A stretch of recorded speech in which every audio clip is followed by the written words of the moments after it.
Well, for more on this, we are joined by Syrian Islamic scholar Mohammed Al-Yaquobi. Thank you so much for coming in.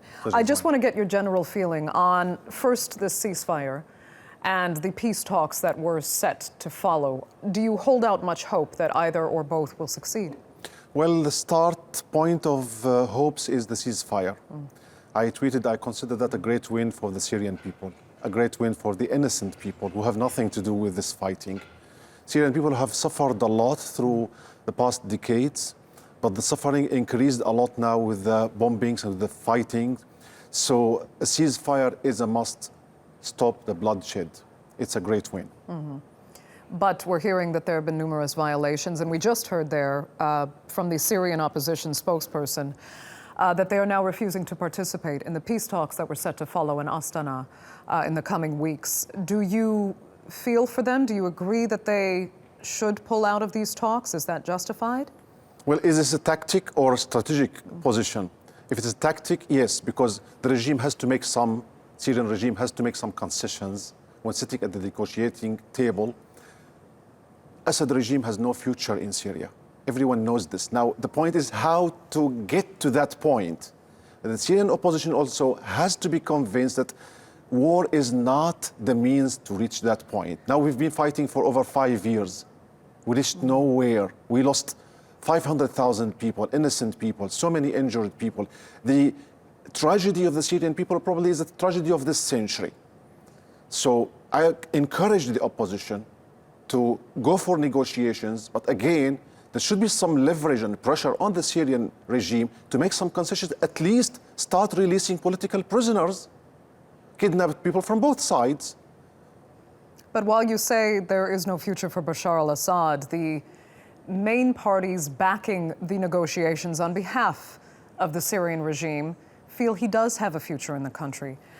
How far do you believe these talks can get when Turkey will not agree to include Assad and Russia says that he must be included? Well, we must negotiate with the devil. So negotiating with the Assad, if included, now in order to set a timetable for, let's say, handing over his authorities to an interim government. By the end, everyone knows, with or against Assad, that Assad lost the battle, he has no future. There should be now an opportunity for the Syrian people to enjoy peace in Syria, rebuilding the country, uniting the Syrians. This is one important point here, which is we're missing, uniting the Syrian people together against extremism and terrorism. That's the ultimate challenge, though. Uniting the people, given what the dynamics of the battleground right now are, it is very difficult to distinguish between who's fighting for what their interests actually are, who wants real democracy from Syria. A number of people now say that the so-called opposition forces that are more secular in interests have actually been infiltrated by jihadis. Does it concern you that the dynamics on the battlefield are that convoluted now that it makes it almost impossible to try and negotiate with these various groups to bring peace? It does. To be honest, if I may just speak on behalf of the Syrian people, they feel their voice is not represented. People in the opposition, to a large extent, people fighting on the ground, the militia fighting on the ground, everyone has an agenda. The Syrian people need peace. They need freedom. They fought for dignity. They did not fight for an Islamic state, according to the version which so-called jihadis are bringing from across the world. They did not fight for people's own interests or the interests of this country or that country.